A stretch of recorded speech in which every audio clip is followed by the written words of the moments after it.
रामायणी 63। नाना रूप वर्ण यकीना, चारि वर्ण वै काहू न चीन्हा। नष्ट गए करता नहीं चीन्हा, नष्ट गए और ही मन दीन्हा। नष्ट गए जिन वेद बखाना, वेद पढ़े पर भेद न जाना। बिमलक करे नय नहीं सूझा, भया आयान तब किछो न बूझा। नाना नाच नचाए के, नाचे नटके भेष। घट घट है अविनाशी, सुनो तकी तुम शेख। नाना रूप वर्ण यकीना, एक मनुष्य ने नाना वर्ण और रूप का निर्धारण किया। रूप यानी जात, वर्ण ब्राह्मण क्षत्रिय वैश्य शूद्र। जाति का अर्थ तो पैदा होना है, लेकिन रूढ़ जाति का अर्थ होता है कुर्मी, मुराद, धोबी, तेली, कहार इत्यादि। जातृत्र महासरप मनुष्यत्ते महामते, संक्रांत सरप वर्णानाम दुष्परिक्षेत में मति। सर्वे सर्वासुपत्यान जनयन्त सदा नराः, तस्मात् शीलम प्रधानेष्टम विदुर्ये तत्वदर्शिना। ये जात की परिभाषा महाभारत में दी गई। महाभारत के वन पर्व के 1 से 180 अध्याय के 31-33 मंत्र के बीच में यह बात आती है। मनुष्यत्व ही जाति है। सभी वर्णों में मिश्रण होने की वजह से ये निर्णय कर पाना कठिन है कि कौन ब्राह्मण है कौन शूद्र है, क्योंकि सभी वर्णों की स्त्रियों से सभी वर्णों के पुरुषों ने सदा से बच्चा पैदा किया है। इसलिए शील ही प्रधान है, यही विवेकवान का मत है। तो जातिकार तो पैदा होना है, और मानव मात्र की जात एक है, क्योंकि मानव मात्र की पैदाइश एक है। बकरी से और सुअर से बच्चे नहीं होते, इसलिए उनकी जातियां अलग हैं। ऊँटनी से और हाथी से बच्चे नहीं होते, इसलिए उनकी जातियां अलग हैं। किंतु भूमंडल के किसी कोने के नर और किसी कोने के नारी से बच्चे होते हैं, इसलिए मानव मात्र की जात एक है। किंतु जाति के नाम पर आजकल जो रूढ़ है, कुर्मी है, मुराव है, तेली है, धोबी है, ऐसे सैकड़ों। साहब कहते हैं जात की कल्पना भी तुम्ही ने की है, और वर्ण की कल्पना भी तुम्ही ने की है। ब्राह्मण, क्षत्रिय, वैश्य, शूद्र, ये वर्णों की कल्पना भी तुम्ही ने की है। इसलिए वर्ण और जात कोई स्वयंभू नहीं है। कोई आकाश में बैठे हुए न तो ईश्वर ने ये सब कल्पना कर डाली है, और न कोई प्रकृतिगत की ये चीज है। ये मनुष्य की बनाई कल्पना है। जहां तक वर्ण व्यवस्था की कल्पना है, कब से हुई, कैसे हुई, किसने की, ये कोई ऐतिहासिक वर्णन ऐसा नहीं, क्योंकि भारत में इतिहास लिखने का रवाज नहीं था। विद्वानों के मत के अनुसार और पुराने ग्रंथों के अध्ययन से जो निर्धारण होता है वो यह है कि एशिया और यूरोप के मध्य में रूस के दक्षिणी हिस्से पर, जिसको कैस्पियन सागर कहते हैं, एक सागर है, समुद्र छोटा सा, उसका नाम है कैस्पियन। वहां के आसपास में आर्य लोग रहते थे। किसी कारणवश उनका जत्था वहां से चला और बेबीलोन में आया। बेबीलोन उससे दक्षिण पड़ता था, जिसको आजकल इराक कहते हैं। वहां वे रहे। वेद के मंत्र इराक से ही बनते रहे और इसीलिए बेबीलोन भाषा का प्रभाव वेदों पर है। सायणाचार्य जैसे महाविद्वान भी वेदों का भाष्य करते समय सभी शब्दों का अर्थ नहीं समझ सके, जैसे जमेना, मदेरू, आलगी, बिलगी, ताबून। अब ये पता चलता है कि बेबीलोन भाषा के शब्द है। वहां से वे ईरान आए, श्वेत द्वीप जिसे कहते थे, आजकल ईरान कहते हैं। आर्यों के निवास के कारण ही उसको आर्यन ईरान कहा गया। और वहां से फिर वे पंचनद पंजाब में आ गए। वेद के मंत्र इस समय बनते रहे और पंचनद से फिर फैल करके काशी कौशल क्षेत्र में फैल गए और बिहार, जिसे आजकल कहते हैं, अंगदेश और गंगा के उत्तर और दक्षिण क्षेत्रों में मगध और वैशाली, इन सारी क्षेत्रों में फैल गए। इनमें ब्राह्मण का अर्थ होता है, ब्रह्म का अर्थ होता जो बढ़े। आग जलाने से आग बढ़ जाती, इसलिए आग को ब्रह्म का। इसलिए अग्नि की उपासना वेदों में बहुत है। ऋग्वेद का पहला मंत्र ही अग्निमीले पुरोहितम यज्ञ से शुरू होता है और अग्नि की उपासना करने वाले ब्राह्मण कहे गए। कुछ दिनों के बाद जब समाज बड़ा हो गया तो शासन के लिए उन्हीं में से इन्होंने राजन्य की स्थापना की। अलग राजन्य को क्षत्रिय आगे कहा गया। फिर गोपालन, कृषि इत्यादि और वस्तुओं के लेन देन के लिए एक अलग समाज बनाया गया, जिसका नाम विश्व रखा गया और ये विश्व ही आगे चल करके वैश्य कहलाए। इस प्रकार ब्रह्म, राजन्य और विश्व, ये तीन ग्रुप बना। आर्य लोग बहुत जबरदस्त विद्या में और बल में दोनों में थे। ईरान, इराक जिसे आजकल कहते हैं, और अफगानिस्तान और भारत का बहुत बड़ा हिस्सा, इसमें राक्षस, असुर, दैत्य, दानव, मैं, पणी, यक्ष, गंधर्व, किन्नर, ये सब जगह जगह राज्य करते थे। आर्यों ने इन सब को युद्ध द्वारा या अपने प्रभाव में धीरे धीरे आत्मसात किया और इनका समाज बहुत विशाल बन गया। पहले असुरों का राज ही सर्वत्र ज्यादा था। ये सब पुराणों से पता चलता है। वाल्मीकि रामायण के 7वें कांड में आया है, तस्मिन् प्रशासति तदा सर्व काम दुघामही रसवंती प्रसूनानि मूलानि च फलानि च अकृष्टपच्चा पृथ्वी सुसपन्ना महात्मनः साराज्यम तादृशम भुंक्ते अस्फीर मद्भुत दर्शनम। वृत्य असुर के राज्य में पृथ्वी सारी कामनाओं को पूर्ण करने वाली थी। उस समय फूल, फल, मूलादि सब रस से भरे रहते थे। महात्मा वृत्तासुर के शासन काल में पृथ्वी बिना जोते हुए अन्न पैदा करती थी और संपत्ति से पूर्ण रहती थी। इस प्रकार असुर राज वृत्ति महान ऐश्वर्यशाली एवं आश्चर्यजनक राज का उपभोग करते थे।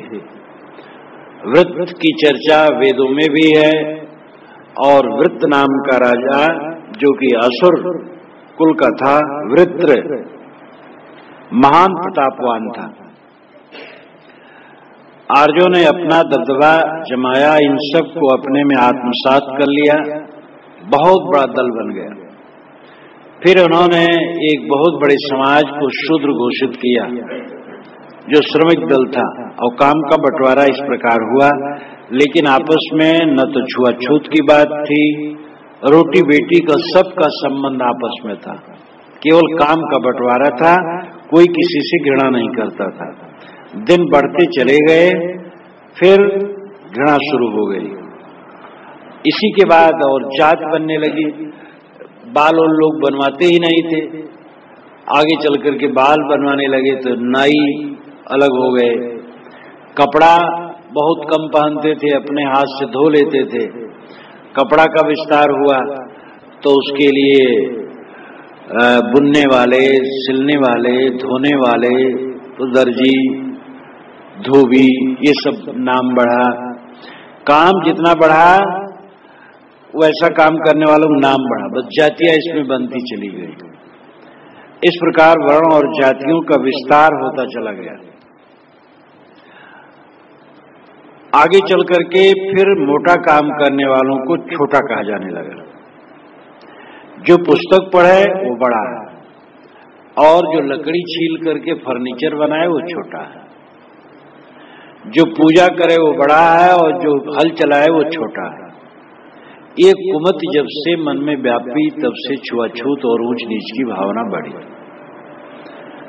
साहब कहते हैं कि नाना रूप यानी नाना जातियां और वर्ण, ब्राह्मण, क्षत्रिय इत्यादि एक कीन्हा, एक मनुष्य ने ही किया। 4 वर्ण वे काहुन चीन्हा, लेकिन उन किसी ने भी ये न चीन्हा कि ये चारों वर्णों का निर्धारक इंसान है। ये कोई अजर अमर चीज नहीं है, कोई आकाश से निर्मित नहीं हुआ है, ये प्रकृति प्रदत्त नहीं है, यह किसी ईश्वर का दिया हुआ नहीं है। नष्ट गए करता नहीं चीना, नष्ट गए और ही मन दीना। मानवता के उद्धार के लिए साहब के मन में कितनी पीड़ा थी।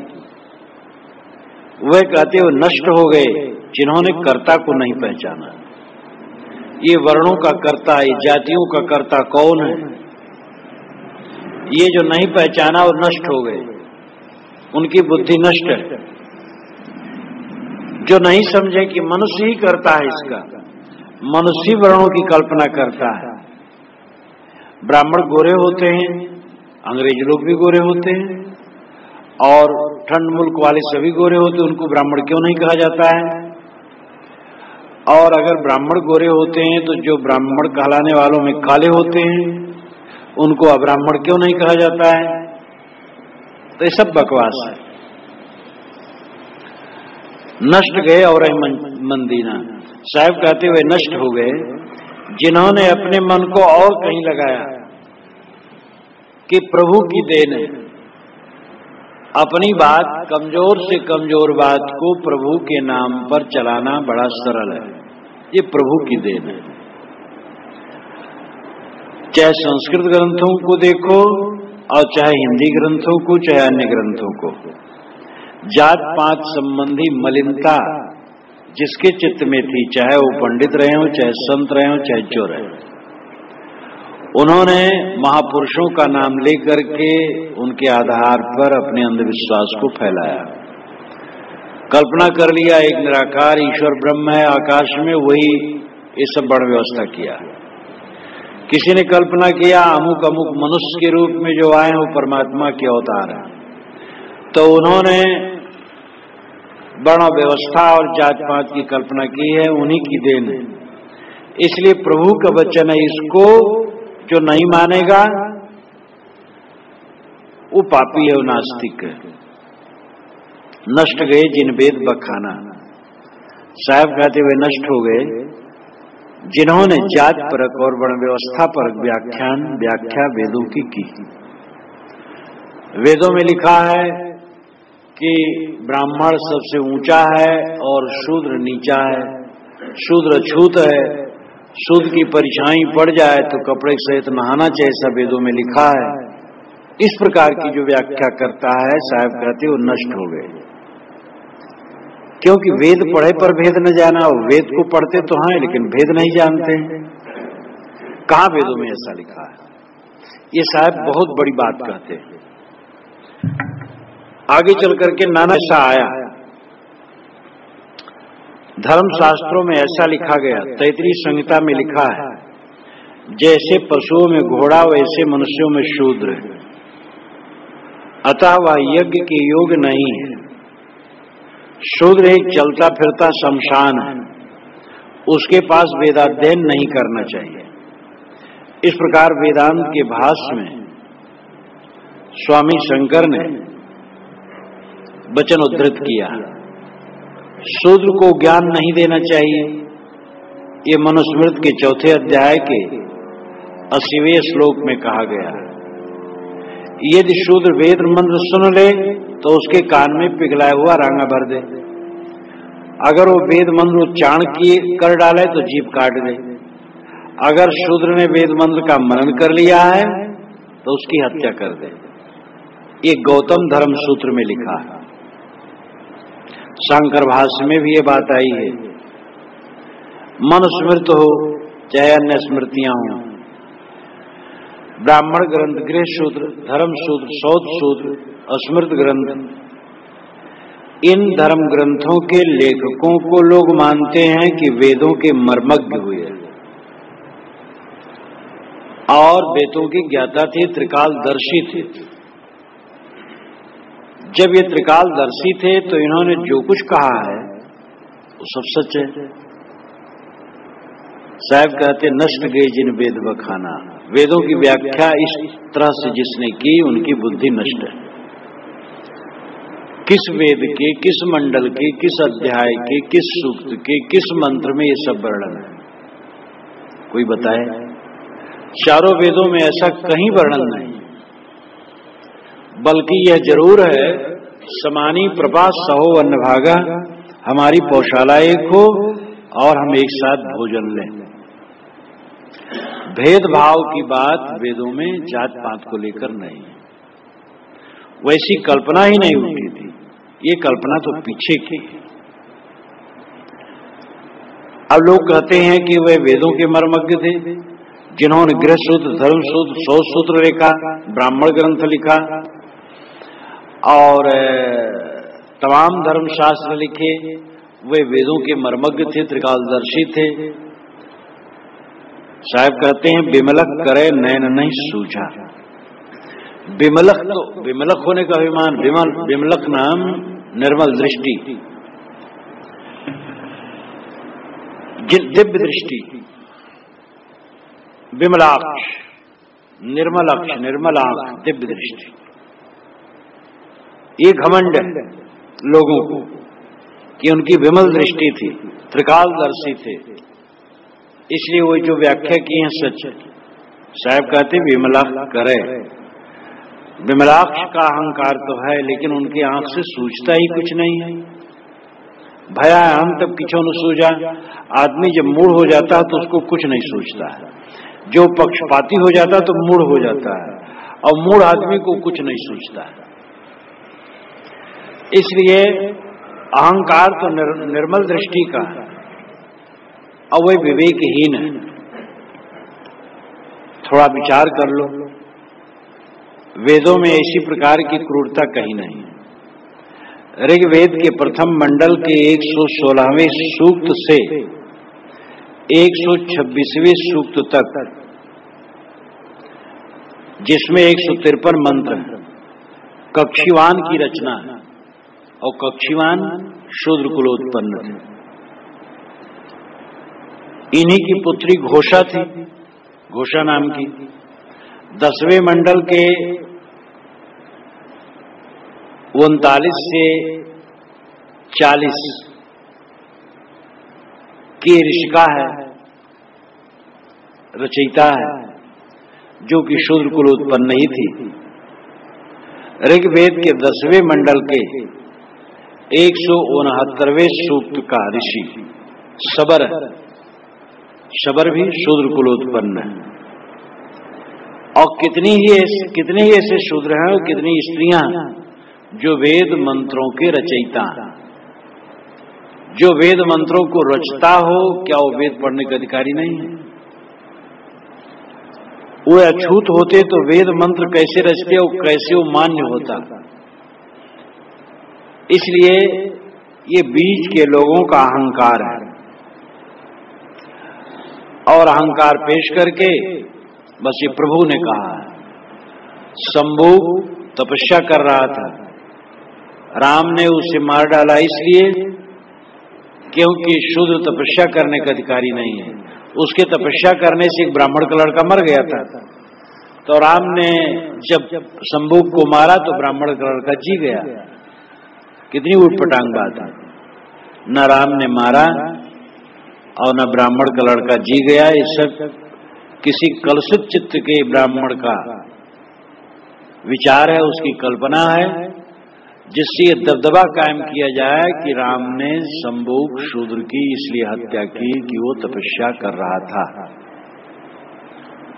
इसलिए आज भी कोई तपस्या करता है तो बद्ध है।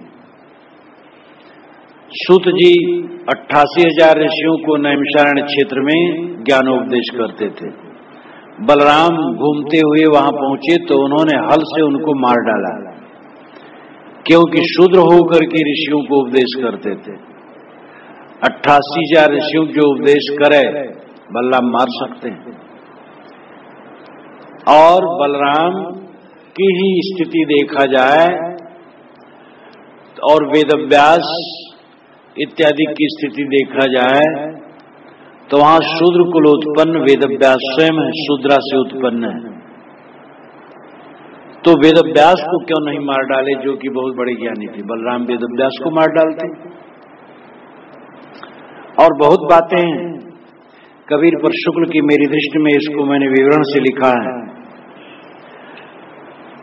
तो ये सब सारे घृणित विचार इसलिए रख दिए गए ग्रंथों में कि जिससे सिद्ध किया जा सके कि शूद्र तप नहीं कर सकता है, संन्यास नहीं ले सकता है। कबंध वध में, वाल्मीकि रामायण में राम ने कुछ भला बुरा नहीं कहा। गोस्वामी जी के मन में था कि शूद्र को गाली दी जाए, तो कबंध वध के संदर्भ में गोस्वामी जी ने राम के मुख से कहलवा दिया, शापत ताड़त परुष कहंता, विप्र पूज अस गावहि संता, पूजी विप्र शील गुणहीना, शूद्र न गुणगन ज्ञान प्रवीणा। ब्राह्मण शाप देता हो, मारता हो, गाली देता हो तो भी वो पूज्य। शील गुण से भ्रष्ट हो तो भी वो पूज्य, और शूद्र सद्गुण से संपन्न हो तो भी नहीं। अभी राम के मुख से, प्रभु के मुख से कहलवा दिया। अपने कलुषित विचार से गोस्वामी जी ने ये सब कहा और राम के ऊपर आक्षेप हो गया कि राम ने कहा। वाल्मीकि रामायण में राम ने नहीं कहा और वाल्मीकि रामायण प्रथम है।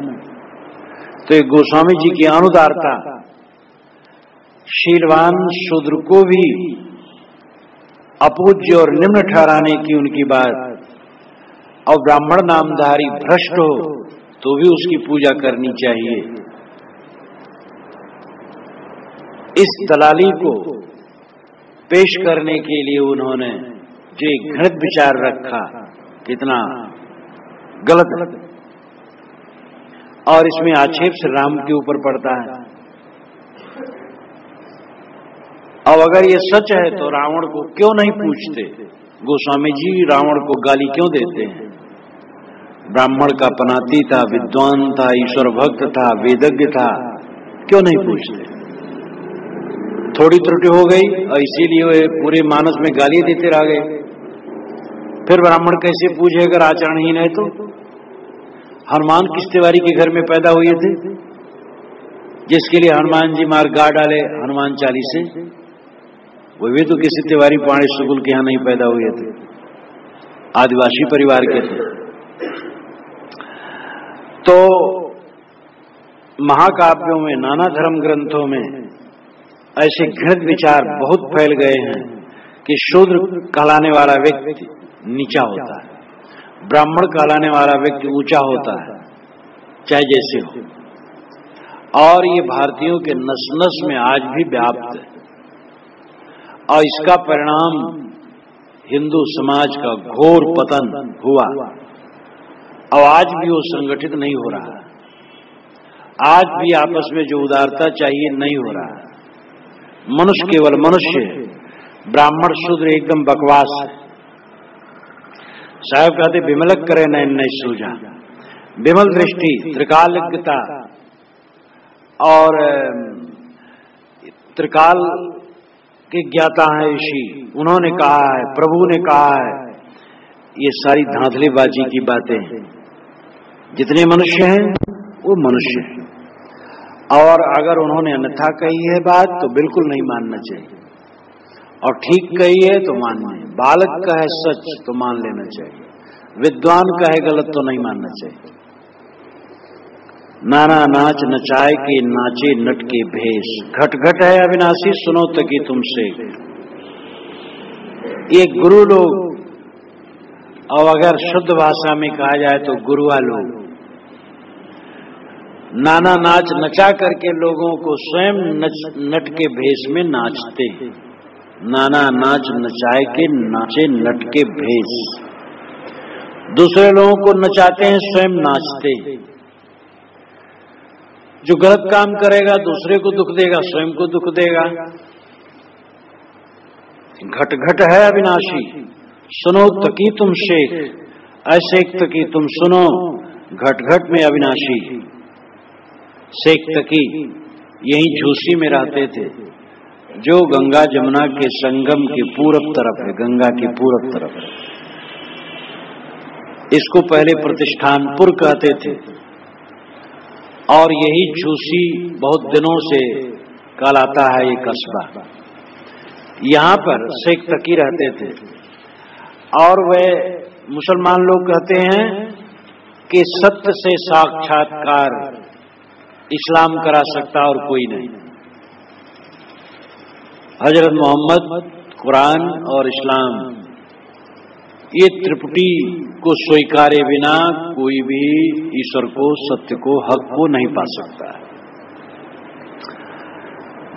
जो इनको स्वीकारता है वही राह खुदा, बाकी राह जुदा।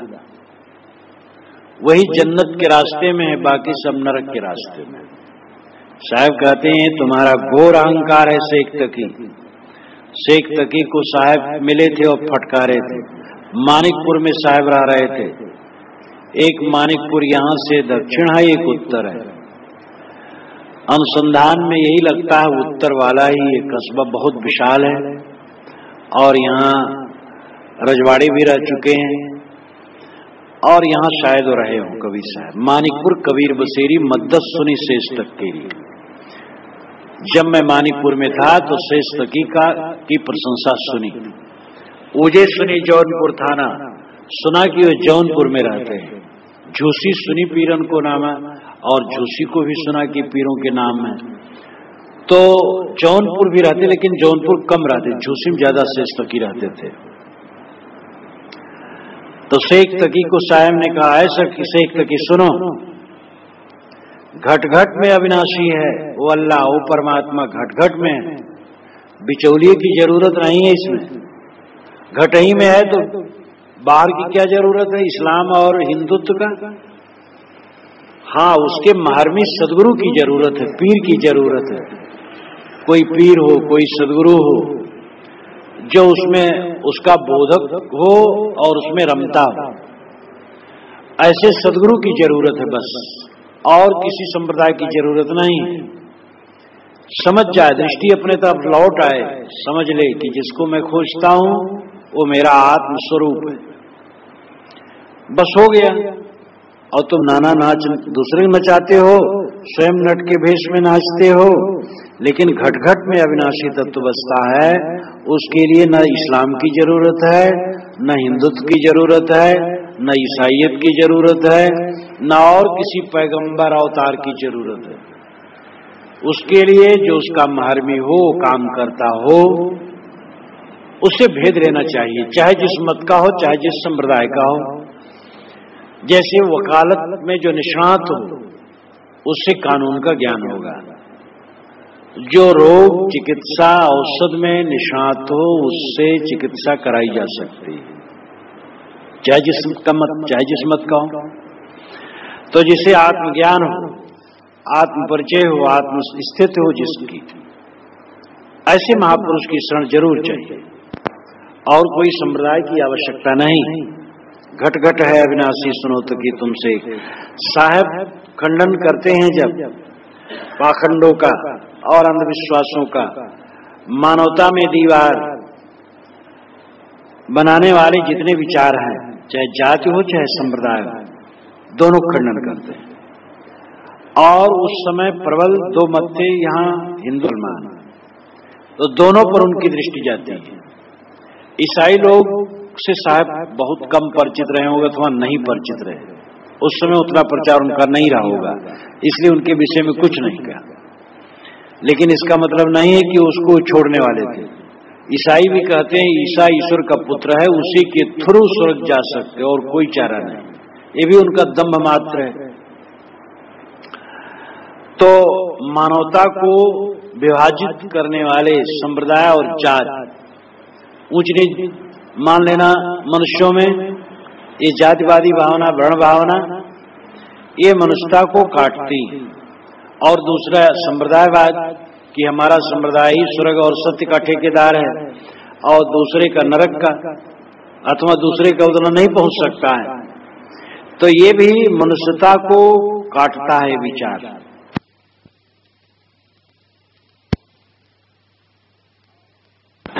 और सत्य सबके अंदर में है, सदगुरु की शरण चाहिए और अपने तरफ लौटना चाहिए।